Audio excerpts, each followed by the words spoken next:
Et ce revirement de situation, l'Union africaine revise sa position sur la crise en Côte d'Ivoire.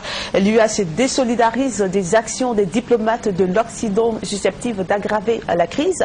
Vous vous souvenez, le président de la Commission de l'Union africaine, Jean Ping, était ici en Côte d'Ivoire.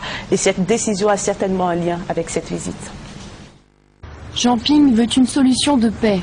Le chef de l'Union africaine a rencontré ce vendredi Laurent Gbagbo au palais présidentiel. Jean Ping aurait livré au président un message ferme pour trouver une issue pacifique à la situation en engageant un dialogue direct avec Alassane Ouattara. Le président de la Commission de l'Union africaine s'est désolidarisé de toutes les informations et injonctions diverses demandant un départ immédiat du pouvoir de Laurent Gbagbo. Agacé par les interférences de la France et des membres de la communauté internationale, Jean Ping a démenti toute forme de pression sur l'un ou l'autre camp, allant jusqu'à affirmer que l'Union africaine n'a jamais exigé le départ de Laurent Gbagbo comme préalable. Si la majorité des acteurs internationaux ont appelé à l'arrêt immédiat des violences, en Afrique, l'opinion publique et plusieurs chefs d'État s'agacent fortement des ingérences répétitives des États comme la France, qui n'ont cessé d'enflammer la situation au lieu de prôner l'apaisement. Les menaces de sanctions individuelles contre des proches de Laurent Gbagbo, l'incursion répétitive des diplomates européens peuvent être de nature à compromettre le travail de négociation pacifique engagé par l'Union africaine. Jean Ping a quitté Abidjan ce vendredi